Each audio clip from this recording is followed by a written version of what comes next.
Hello আমার সব দাদা দিদি বন্ধুরা, সবাই কেমন আছো? আশা করি সবাই ভালো আছো।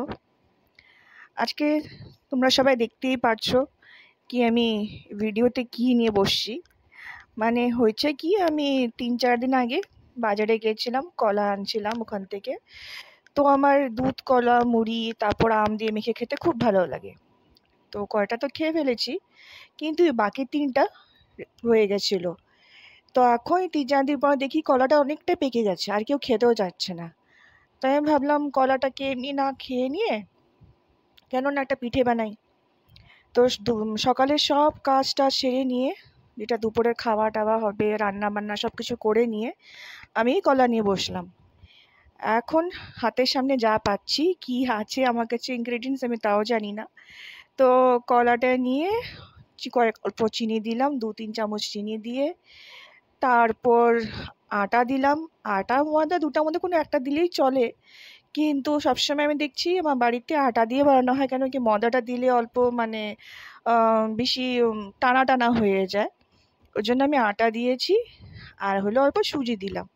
সুজিও বাড়িতে বেশি কিছু ছিল না। যাই হোক, আমার 2-3 চামচই হয়ে গেছে, কেন কি বেশি সুজি ছিল না, কেউ খাইতেও চায় না সুজি। তো 2-3 চামচ সুজিটা দিয়ে আর চিনিটা দিয়ে ভালো করে হাত দিয়ে গুলিয়েছি। ভালো করে হাত দিয়ে মেখে টেখে নিয়ে তারপর আমি ওটার মধ্যে আটা দিলাম। আটা দিয়ে অল্প শক্ত শক্ত করে মাখলাম।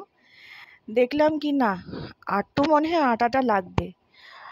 তারপর আটা দিয়ে ভালো করে মেখে নিয়ে দেখলাম কি হ্যাঁ, এখন একটা গুল্লি গুল্লি করে পাকানো যায়। তারপর আর কি, তারপর দেখলাম কি না, কড়াইটা তাহলে বসাই দিই, গরম হতে থাক তেলটা। তারপর দেখলাম আরে তেলও তো নাই। তারপর আবার প্যাকেট থেকে তেলটা কাটতে বসলাম। এই সারাদিন এসব করে নিয়ে না হাঁপিয়ে গেছিলাম। যাই হোক, একটা জিনিস ফেলানোর থেকে ভালো তো আমি ওটাকে ভালো একটা জিনিস বানাই নিয়ে খেতেও পারবো।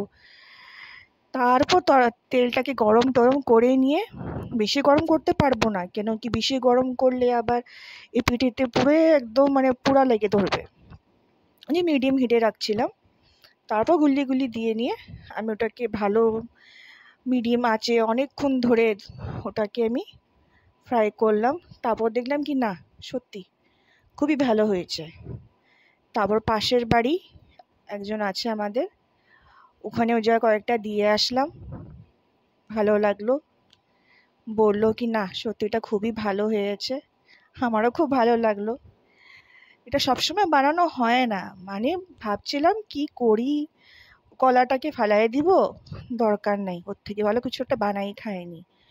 আর এখন গরমের সিজনে তো আম টাম সব কিছু পাওয়া যাচ্ছে। তো কখনো আম নিয়ে বসে পড়ি, আমের কাস্টার্ড আইসক্রিম যেটা পারি ওটাই বানাতে শুরু করে দিই। ওর জন্যই আমি কলাটা নিয়ে আসছিলাম, কি কলা দিয়ে আম দিয়ে মেখে খেতেও আমার খুব ভালো লাগে। আশা করি আপনাদের নিশ্চয়ই ভালো লাগে হবে। সবসময় খাওয়া হয় না, কিন্তু হ্যাঁ কখনো কখনো যখন দেখি কিনা সকালে সময় হচ্ছে না কিছু বানিয়ে খেতে, ইচ্ছাও করছে না নিজের জন্য কিছু বানাই খেতে, তখন তাড়াহুড়াতে এটা করেই খাইয়ে ফেলি। কিন্তু এই যে এতগুলি তো আর খাওয়া যায় না একলা একলা।